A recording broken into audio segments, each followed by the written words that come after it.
Chops Garage is proud to be sponsored by Car Vertical, the largest online database of vehicle information. Use the link in the description down below to find the true history of your vehicle or one you're about to buy. Hi everyone, welcome back to Chops Garage. Look what I've bought myself. Now those of you that are regular viewers of Chops Garage would have already seen this vehicle briefly on a couple of videos in the background, and I did mention I picked it up, but we hadn't had a chance to do a proper video on it. So firstly, story of how I got my hands on it, and then what it is and so forth. So this was offered to me by a subscriber who had it tucked away in their garage, and the problem it had was a seized alternator. So they offered me the vehicle. The eagle-eyed among you will notice that there's side skirts missing off the side of the vehicle, and that is because they'd taken them off to paint them and hadn't put them back on again yet, and I haven't either because they'll be easier to paint off the car. But as I said, the problem with the vehicle was that the alternator was seized. At least that's as much as I know at the moment. Now the alternator runs the water pump, so you don't want to be running the car without that on there for any period of time, because it will overheat the car. Now with the alternator, it is very common for them to seize on these apparently, and they are fiddly to get at, so I can kind of see why they didn't want to stick with it. Plus they were starting to struggle to get in and out of it because it's low down. Now I keep saying it, but we haven't covered exactly what it is, just in case some of you don't know. This is a Smart Roadster, but it's a special one. It's a Brabus Smart Roadster. I know people are going to get on me about my pronunciation of Brabus, but I don't really care too much about it. Now, for those of you who don't know who they are, they're like the equivalent of Cosworth, I guess, to Ford. ProDrive to Subaru, I guess. They take Mercedes and they go mental with them, normally with the bigger Mercedes. So you can go into a Mercedes dealership and get a Brabus E-Class, whatever, with just a little engine tune on it, or they take the cars away, a bit like Alpine do for BMW, and they will completely strip them down, put bonkers work into them, give you 800 brake horsepower, 1,000 foot-pound torque engines in them. Hugely expensive stuff. But like I say, they also do a range of just lower level modifications for Mercedes. So those of you who don't know, the smart cars are actually made by Mercedes. They're a Mercedes product. So that is why Brabus got involved with this particular model. So the Smart range from Mercedes is all about lightweight little runabout city cars. You can obviously get the little 4.4s and stuff like that, but they did the Roadsters as well, which was sort of, the idea was having a fun, cheap, light Sportster. So all the Smart Roadsters feature the same thing. They've got a little 3-cylinder engine, 698cc, and it is actually a Mercedes engine. They call them Suprex engines that Mercedes made themselves, designed and made themselves. So it is a full-blown Mercedes product. Standard, they put out 80 horsepower, which obviously isn't a huge amount of power. But the cars only weigh 790 kilograms, so there's no weight to them at all. So then Brabus got their hands on them and did their work. They did some engine management changes, some gearbox changes. The engine management changes, I think, sort of were really just about the ECU, tweaking the ECU a bit. I don't know if the charge cooler for the turbo was also upgraded, but they managed to get the horsepower up to 100 horsepower, just I think maybe 99, 100 horsepower, which took the power to weight ratio of this up to about 125 brake horsepower per tonne. That took the 0 to 60 to under 10 seconds, I think it's about 9.8, and gave it top speed of 118 mile an hour. Now to put that in perspective, that makes this, you know, per tonne as powerful as a Renault Twingo 133 Cup, a Mondeo ST24, or something like a MG ZT 2.5 V6. So when it comes to cars, it's all about the power to weight ratio. That's what makes the real difference when you're out on the road. Now, they didn't just fiddle with the engine. These alloys, these massive 17-inch alloys, were also an upgrade that only came on the Brabus. They increased the rear tyre size to 225, which on this car looks absolutely massive. And on the front, 205.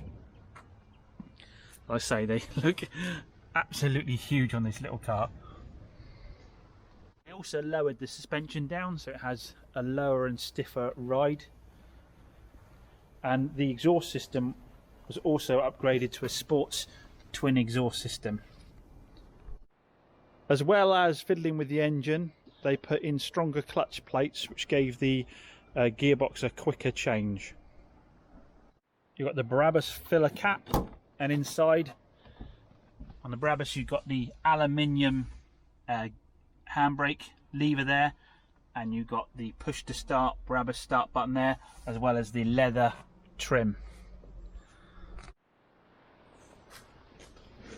This is an exclusive model, so we've got a couple other bits which include heated seats, we've got the air conditioning, we've got the Brabus boost gauge up there and the temperature gauge, CD radio, we've got the electric windows and the electric hood, which I'll show you a little later, and some old school CD holders down there. Also electric mirrors. So all the smart cars were automatic. You've got a choice of being in full auto. If we press the button in the side here, we can be in full auto, or we can flip over and do manual changes up and down. But you also have the third option of the paddle shift on the gear lever here. So like I say, what Brabus did is they can be a bit ponderous in the old smart cars, so they put stiffer clutch plates in, which I understand allow for quicker gear changes. The Roadsters came with a canvas top which will fold all the way back, but you can also then remove these bars completely. You can put them in the front, in the front of the car there, and have it completely open like a Targa. What I haven't mentioned actually is that the engine is actually in the back of these little Roadsters. We can have a quick look at it. It's slightly set ahead of the wheels. I don't know if we can technically call it mid-engine or not, because the engine is pretty much in line with those rear wheels, but I think for the purposes we will call it mid-engined. So what we do is just pull this little cover off here, undo that, and our engine is underneath here. A tiny little, what do we want to call it, 700cc, is it rounded up? So you can see what you've got here is a little charge cooler for the turbo, and then you've got your little 3-cylinder engine there with your alternator. Obviously got your little plastic manifold with your Brabus badging on it. Somewhere in here there's the little turbo. You've got your air box over here. Probably do with a new air filter looking at that. So it is pretty crammed in there, but with this panel off, the wheels off, you can actually get around it not too badly at all. So like I said, power is 99 horsepower. It has 95 foot-pounder torque at 2,500 revs, so all of the torque is quite low down, and that 99 horsepower kicks in at 5,200, so it's not massively revvy engine. Like I say, most of the torque is low down, so it doesn't seem to be that there'd be a lot of benefit in revving the absolute nuts off of it. Now there are a few tuning companies out there that can quite comfortably take this to 120 horsepower, 120, 125 horsepower. And also they will remap the gearbox to give it even faster changes again. So these can be made into little terrors. Obviously it's not intended for any real storage here at all, because you can only put a little pile of letters or something in there. Let's have a look at the front. So we access that via the glove box here.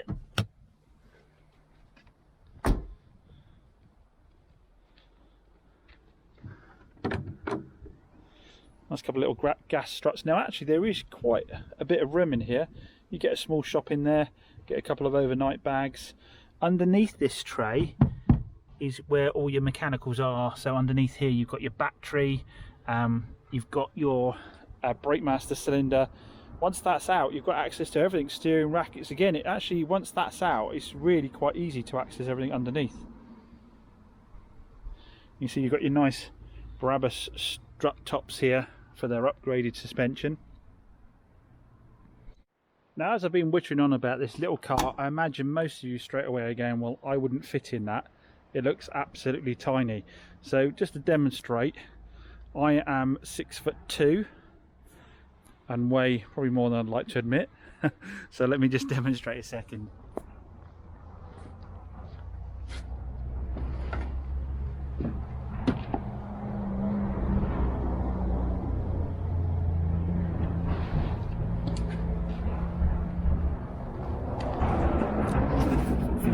So inside the car, my legs fit either side of the steering wheel okay. My head is brushing the roof a little bit. I can't remember if I've got the seat all the way back, so I would say that the limit really for it is probably about 6'3".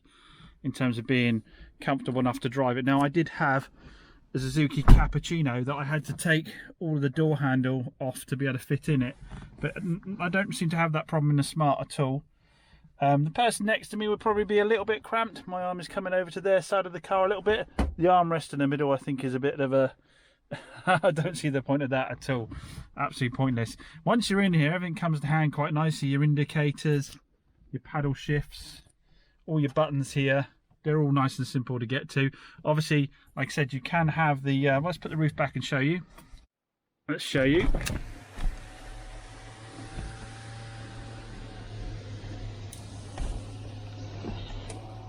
So you see the little roof folds all the way back, and that gives you all the headroom you could want. Like I say, also these panels will come out and they will fit in the front there, so you can have it completely open as well if you like. Probably not the day for it today though.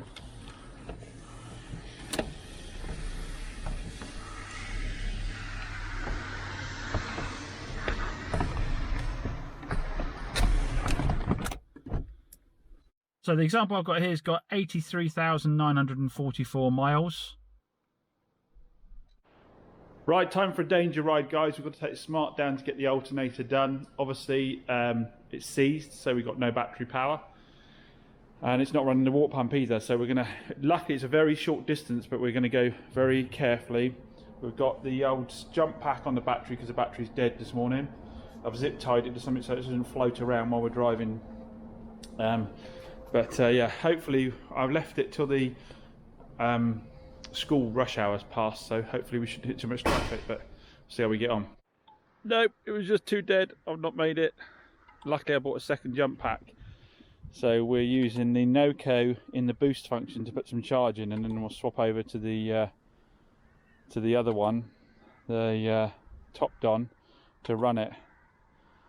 So I think this normally works, but I think the battery was just too dead. Luckily, I think there's just enough room for someone to get by me if they come along this lane. But we'll see. Maybe it's the Motorworks boys. They've got it now. So I'm looking forward to getting that back with the alternator on. It's going to be a lot of fun. Right, let's walk, get some cash and get down to the back.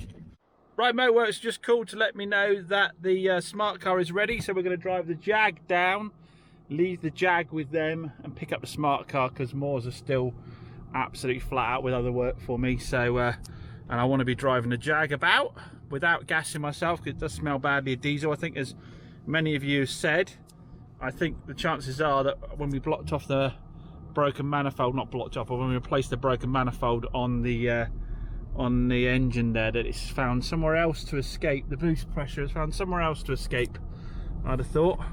Something along those lines. Anyway, we'll soon find out. So let's go down and get the Smart car, and we'll have our first chance at driving the Smart car.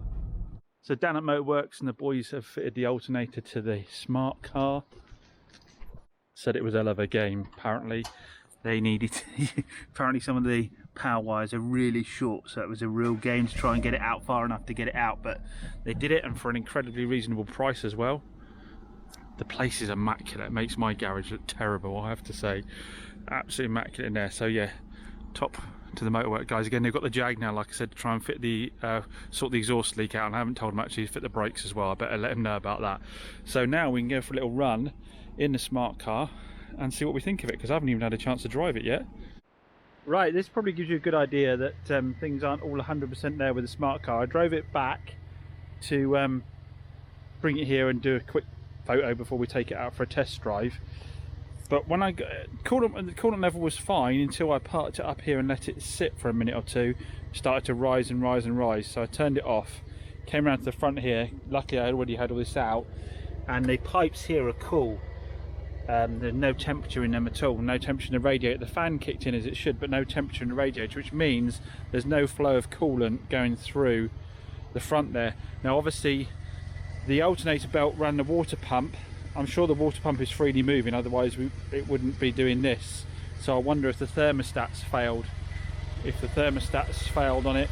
There's no sign of any coolant mixture going on in the engine at all. Doesn't seem to be any loss of coolant. There wasn't really any much at all in the charge cooler here, but as I understand it, I think that's to cool the turbo, isn't it, air, rather than it is the actual engine. I don't think that relates to cooling the engine. So what I've done is I've bled the system, because obviously it has been sitting with the water pump not running for a while. I've bled the system, which you can do via a little screw here, and bled it right through, blown in it to try and get all the air out as well, and then re-topped it up a little bit. I'm going to run it up and see what happens. So we've got to get up to temp first, and I'll get the heaters full on as well, and see if we, you know, it's quite possible we'd have some kind of airlock with the problems we've had, I guess, but we can replace the thermostat. But I think, where does it live?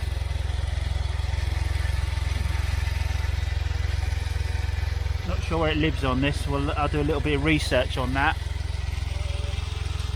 I imagine it's tough to get to, like everything on this, I would have thought.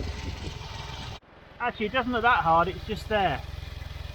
So that's in the way a little bit, but I imagine you can get it out.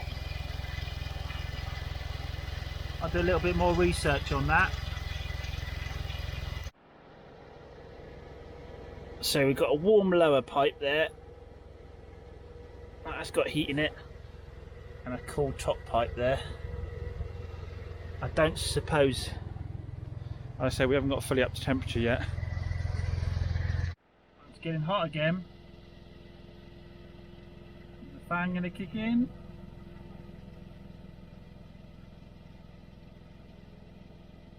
Oh, it's coming back down. Fan must have kicked in. See how long that has an effect for. Still going down. Down, down.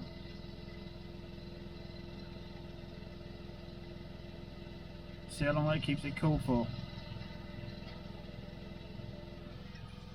Well, it's pretty firmly staying there, and dropping a little bit now since I turned the fans back on again, but it's not going over that 100, which I think, for, you know, sitting in traffic effectively, for like I have been for 20 minutes sitting here now probably, I think give it another bleed and I think we're going to be okay. It certainly doesn't get anywhere near that temperature when you're driving it. It just seems to be sitting at idle like this, and like I say, it was going round to sort of the 105 a lot quicker than that before when I shut it down. So I think give it another bleed, refresh the coolant, and I think we'll be alright. Yeah, both pipes are an even temperature now. They didn't have any heat in them at all before, so I think we had a big airlock. So like I say, I'll let it cool down a bit and then we'll bleed it off again and see where we are.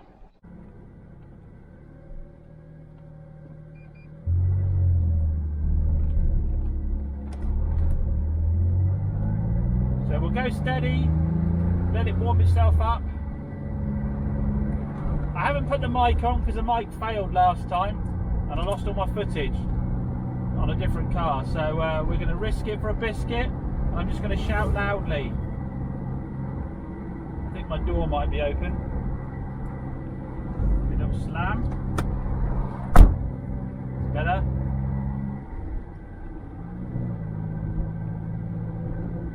So, full auto mode, from what I've read, is going to be disappointing.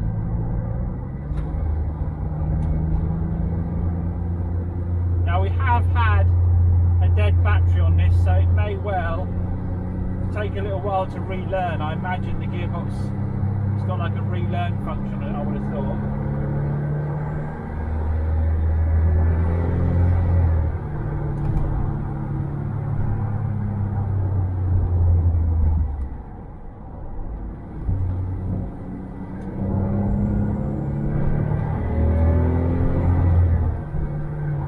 The gear changes are quite ponderous.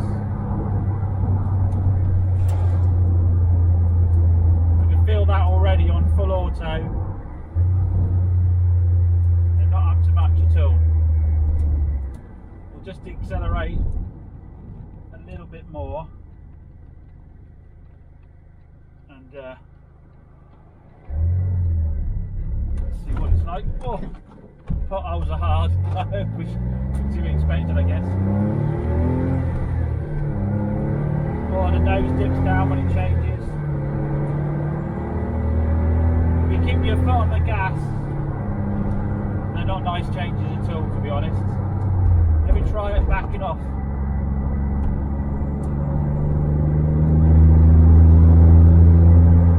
Feels sprightly already. So if we just let it mooch along, the auto changes are still a bit ponderous, but you don't notice them as much because you're obviously not giving it the gas very hard.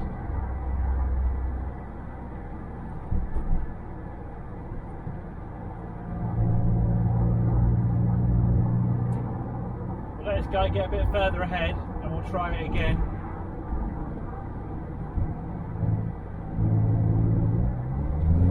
So it drops down, drop it down's alright.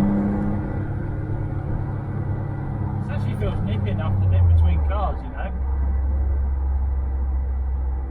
Right, so full auto is kind of what we expected. It's pretty poor. Let's try it in manual. So it's a 6-speed box, so you've got a few gears to get through. So we're in 5th at the moment. Let's see what the manual change is like. So that's better.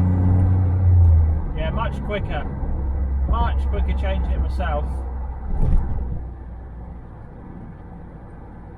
Need a little bit more room to test it out a bit more thoroughly. Sorry, the camera's shaking quite badly there.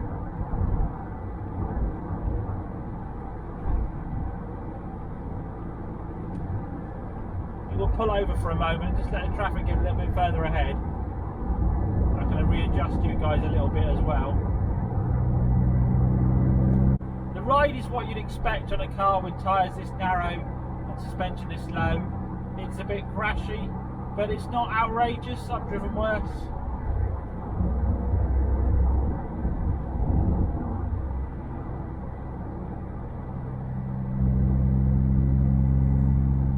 At low speeds, the engine's quite torquey actually. I'm in 5th gear going up this hill. Seems happy enough to do it. Right, wrong way, James. That feels genuinely quick, guys. That feels quick. Well, we're up to a decent speed fairly quickly there. That genuinely feels nippy, and with that manual change, much better than the auto when you're going full clap. We're up into 6th. Right, let's try the paddle shifts. We'll go down a gear or 2 more than we need to for this corner and see what it's like.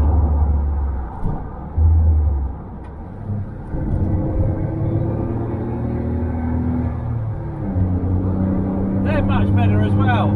I'd say the paddle shift and the gear lever shift are the same, both better than the full auto by a long way. Although I do wonder, like I say, if the full auto needs a relearn. Now I'm not going to say they're quick changes, they are still fairly ponderous compared to, you know, proper performance cars, but they're perfectly acceptable. We can drop down there, 4th. Gosh, this does feel nippy. Much faster than it looks on paper. This is a lot of fun.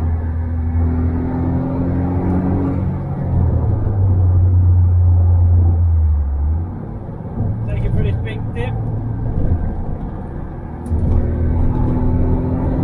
Oh, that handles well. That is a lot of fun.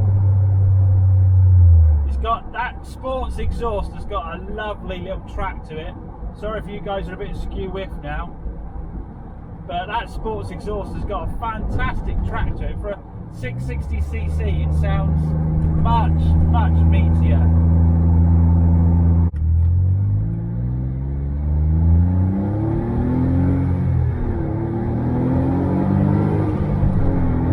Hit the rev limiter there. Stay in 3rd for this one. Oh my word, this handles well.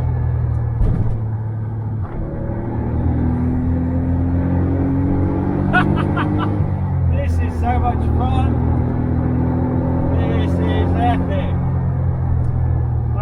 imagine what it's like with 125. This is a grin a minute, guys. I think we found something I might prefer to the Suzuki Swift Sport. You don't have to be doing stupid speeds either. The paddle shifts, once you get used to that gear change and you sort of anticipate a bit more where you're going to want the gear to be, change it a little bit earlier to allow for that split second, you can get it working absolutely bang on. Loads of torque, I say fantastic soundtrack, and cornering is just flat, absolutely flat. That go by. Temperature's well under 90, by the way, it's 80, 85. So we're not getting any temperature hikes at all. Right, when I see a car coming on that straight, we're going to pull out. Obviously in a sensible time frame. Right, here we go.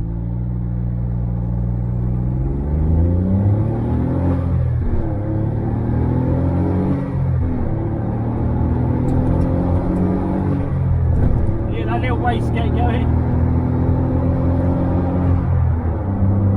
You want to let off the gas just a touch as it changes.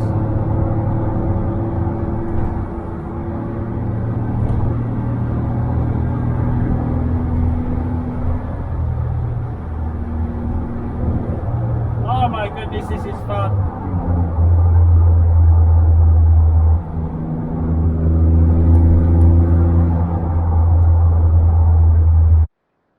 Well guys, what can I say? That is just the most fun.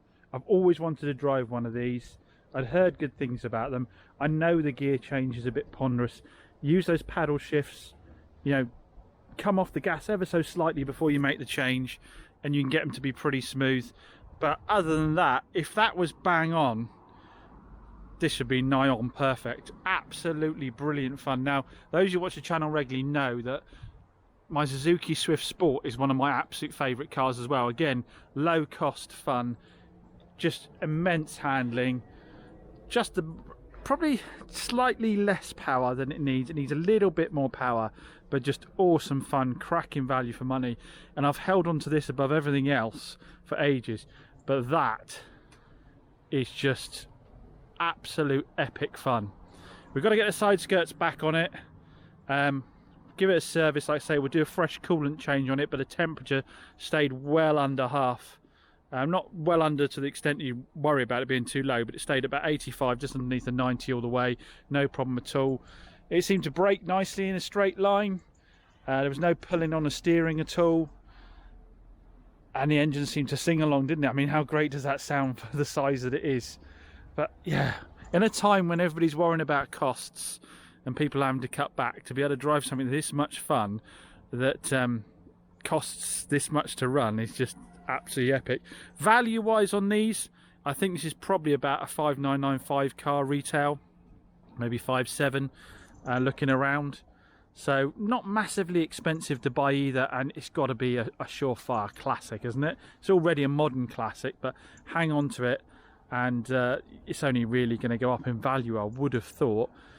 I've driven Mark 1 MX-5s, which I've always held out as being one of the best cars, and I guess because of the manual gearbox they've got the edge on this ever so slightly, but this has got a fun, the engine note on this is more fun. This handles as well, I'd say, as an MX-5. Probably not as tail happy as an MX-5, and being so small you've got a bit more room. But yeah, thank ever so much to the subscribers that got in touch and gave me the opportunity to get the car. Massive thanks to the Motorwork guys for, again, getting the car turned around within the day, getting the alternator fitted, and thanks to you guys for watching. Hopefully you enjoyed that as much as I, or nearly as much as I did. Anyway, thanks a lot. Catch you again soon.